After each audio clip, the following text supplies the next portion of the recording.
whole log thing, exponentials, and how everything ties in together. So here, notice that the base is unknown. So I'm just going to resort back to my, switching from log to exponential form and vice versa. Right now it's in log form because I see log. So let's just go ahead and switch this to exponential form. The base on the log just stays there. And then the exponent on that, well, we know logs spit out exponents. That's what their jobs are.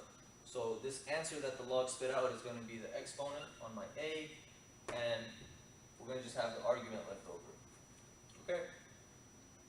So this is saying, what do you have to raise to the second power to get 36?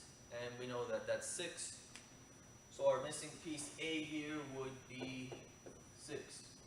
And another way you could go about this is just an algebraic equation that you have to solve for an unknown. It's being squared, so if you take the square root of both sides, you'll get that A is equal to plus or minus, but we know that we're going to have to go with the plus.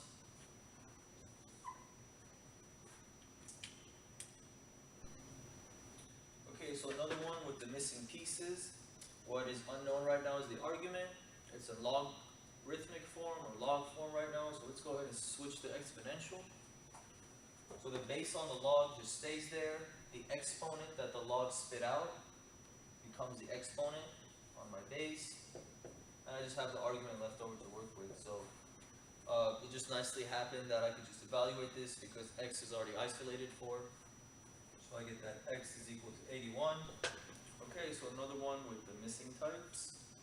We see a log here, and we know the main purpose of a log, why it's brought into the world, is to spit out exponents, but the exponent is unknown. And if we wanted to switch this to exponential form, what it's saying is 5 to what power is going to give us that 125. And if we want to look at it this way, 5 squared would be 25, that's too low, so if we just go up one more, 5 to the third power would give us 125. So that x we were looking for happens to be 3. So our unknown was 3. Alrighty, so why don't you guys go ahead and give this a shot, and then I'll go over it with you.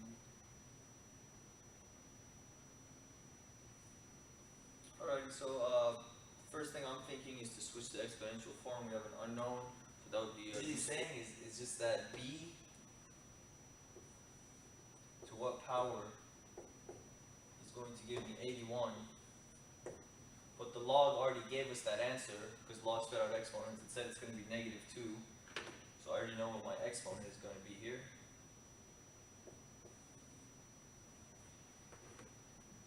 And now you could go about this many ways of solving this. If this was positive, you take the square root of both sides, and you'd notice that b is 9.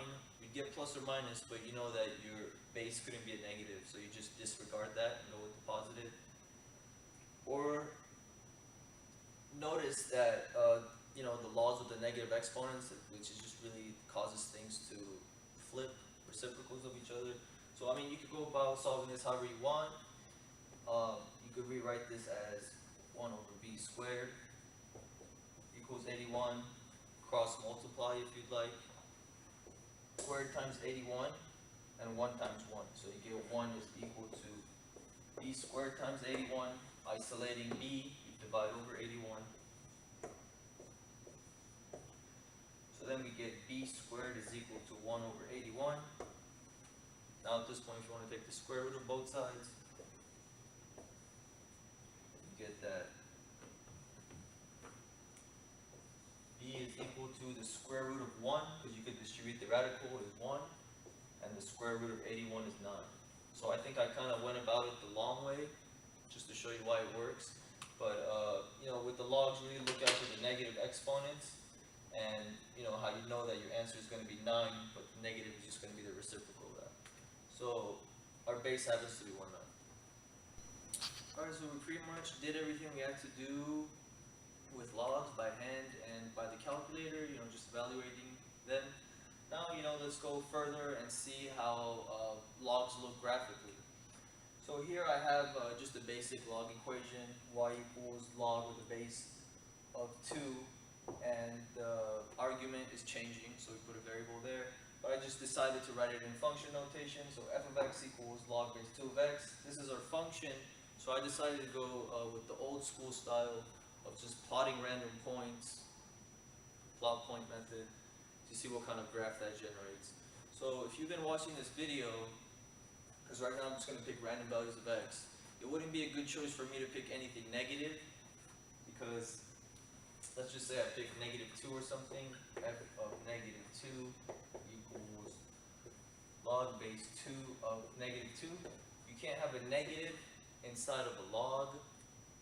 That's one of the first things we said. You actually can't have 0 or anything negative.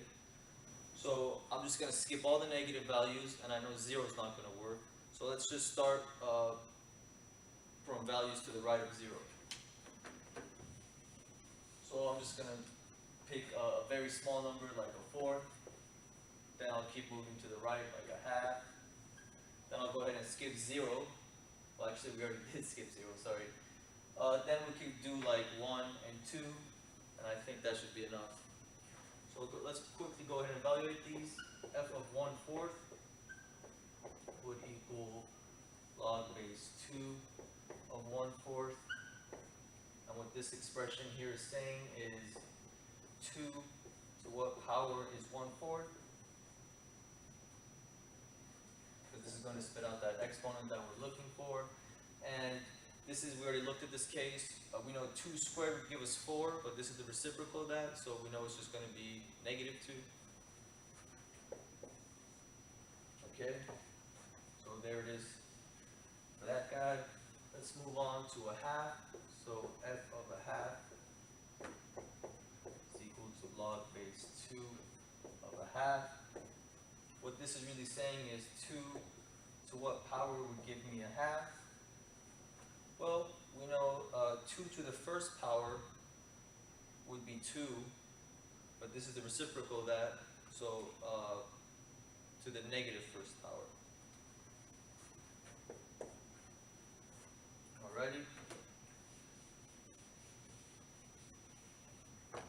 1, so if we refer back to one of the special cases I listed here, if your argument is 1, your answer is just going to be, turns out to be 0 anyways, so I know this is just going to be 0. But could look at it this way really quick if we'd like. Right, this is saying 2 to what power is going to give me 1, which happens to be 0. That's why it's useful just to memorize these special cases. Okay, and let's just do the last one, which is 2. Notice a pattern here that they're just jumping by 1s, but it's not always good to do that. I'm assuming for this one to be 1, but it's never good to predict like that. I don't even know why I did that. So let's just plug in a 2 and see what happens. So f of 2 is equal to log base 2 of 2. And again, notice that the base and the argument are the same. That's another one of the special cases here.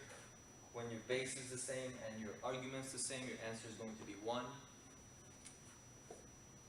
And what this is really saying is 2 to what power is 2 again, which happens to be 1. So I think we have a decent amount of points here to go ahead and plot and see what kind of shape or graph that generates. So we're going to go ahead to the projector now and display the graph of this function. Okay, so here I have the function log with a base of 2, and our argument was x, so it was varying, and then we chose certain x values for our argument to be. We got some points out. We plugged in 1/4 and a half. You can't really see those points very clearly on this graph, but one that sticks out the most was when we plugged in 1. So notice here at an x value of 1, we have a y value of 0. That's a very distinctive feature about a log to notice on a graph, is that at 1, we'll always have a y value of 0. And when we plugged in 2, we got 1. So at an x value of 2, you could trace that back to 1. But just looking at this thing visually, we notice that the logarithmic graphs increase from left to right. Notice how this thing is just increasing as our x's increase. But what really sticks out is what happens around x equals 0. So if we're coming in this way, notice how the y values are all just sinking to negative infinity. And as we move to the left of x equals 0, there's no corresponding y values. So I hope this was a good enough explanation, a visual explanation as to why we can't have a negative inside the argument of a log. Alright, so that was it for the logarithmic, just logs in general. So thank you for watching this video, and